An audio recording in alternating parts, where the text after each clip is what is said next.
Le Seigneur soit avec vous. Évangile de Jésus-Christ selon saint Luc. Gloire à toi, Seigneur. En ce temps-là, Jésus, marchant vers Jérusalem, traversait la région située entre la Samarie et la Galilée. Comme il entrait dans un village, 10 lépreux vinrent à sa rencontre. Ils s'arrêtèrent à distance et lui crièrent: « Jésus, Maître, prends pitié de nous. » À cette vue, Jésus leur dit: « Allez vous montrer aux prêtres. » En cours de route, ils furent purifiés.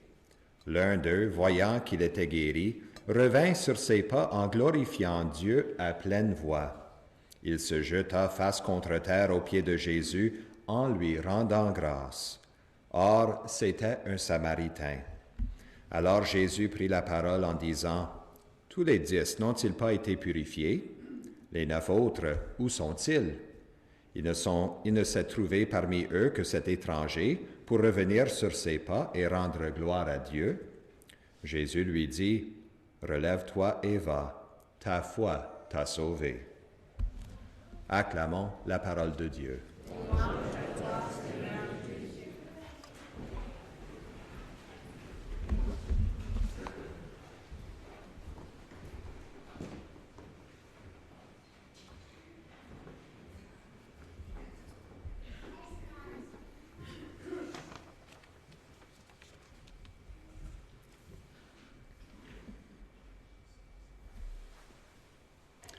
Il y avait une fois un fermier qui s'est rendu dans la ville pour avoir un bon déjeuner après que ses travaux du matin ont été terminés.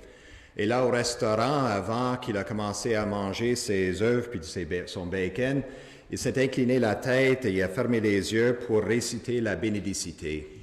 Puis ensuite, lorsqu'il s'est relevé la tête, un autre monsieur assis à une autre table, approche de lui, voulant se moquant de ce fermier, lui a dit: « Hé, monsieur fermier, chez vous, là, est-ce que tout le monde fait ça avant de manger? » Voulant le moquant, et le fermier a répliqué tout de suite: « Non, monsieur, pas les animaux. »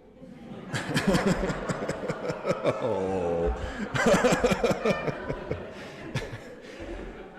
C'est vrai, dire merci, rendre grâce, c'est quelque chose qui appartient aux êtres humains seulement. On ne voit pas les écureuils incliner la tête avant de manger ou partager leur nourriture ou après qu'on soigne les animaux qui disent merci à nous, qui leur donnent la nourriture ou des bienfaits. C'est quelque chose de notre humanité, dire merci, à cause que nous sommes créés dans l'image et la ressemblance de Dieu. Alors rendre grâce, dire merci est quelque chose de très, très humain. On voit des effets positifs de grande envergure même récemment dans des sondages et des recherches médicales qui nous indiquent ceci. Depuis 15 ans maintenant, presque à tous les ans, il y a d'autres statistiques ou des recherches qui nous disent des effets positifs de rendre grâce, de la reconnaissance, de la gratitude. En voici quelques-unes. Une augmentation dans le bonheur. Je prendrais ça, non, c'est pas pire.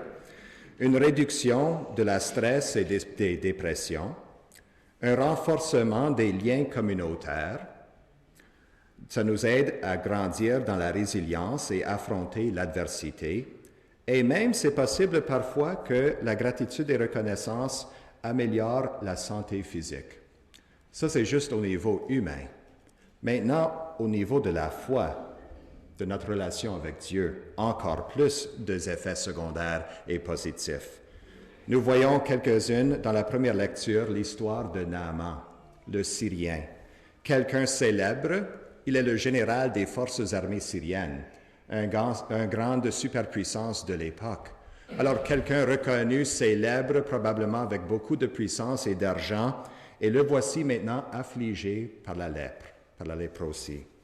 Et voilà qu'il est maintenant éloigné de sa famille, de sa communauté, de son poste comme général, mais il entend dire par une de ses jeunes servantes israélites qu'il avait pris comme esclave pour le servir, dire qu'il y avait un homme de renommée nommé Élisée, un prophète d'Israël, qui avait un pouvoir pour guérir les personnes affligées avec des maladies.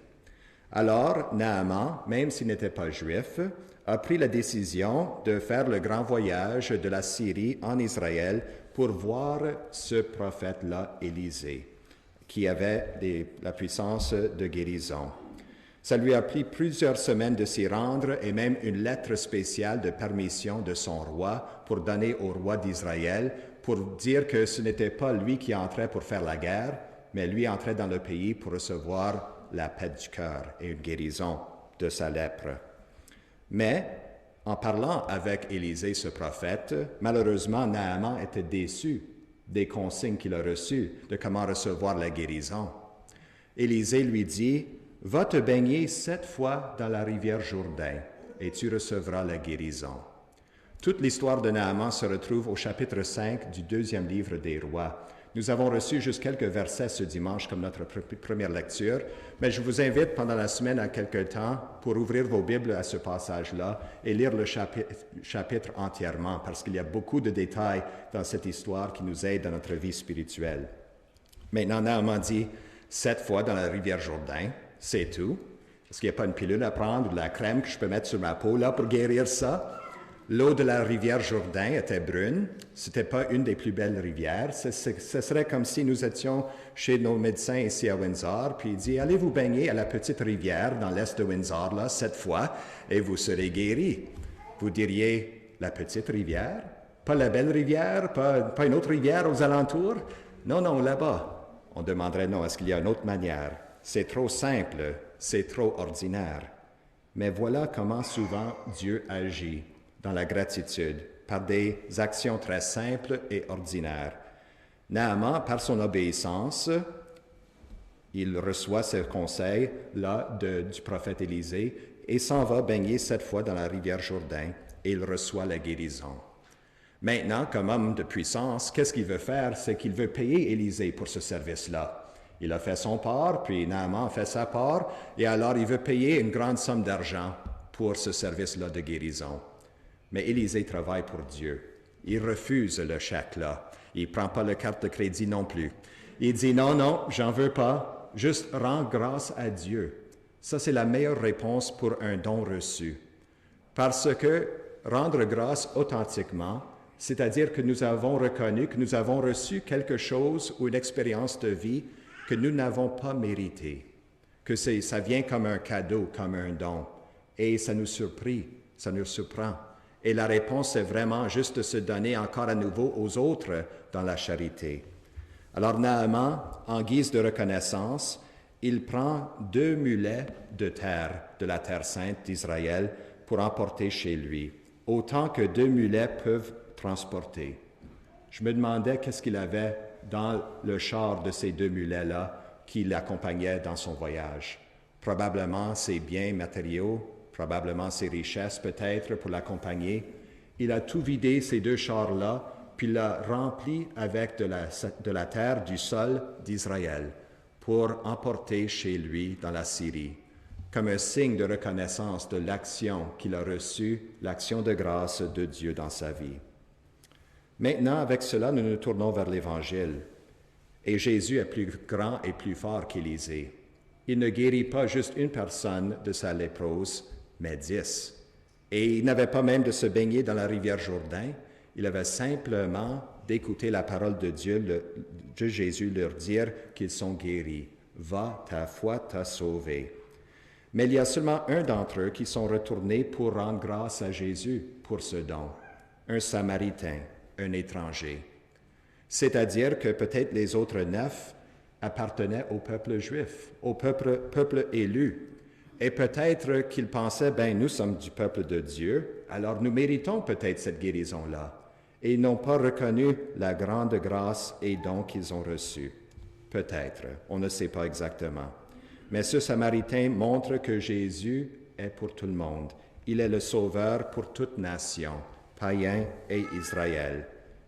Et maintenant pour nous, nous sommes ici pour célébrer l'Eucharistie.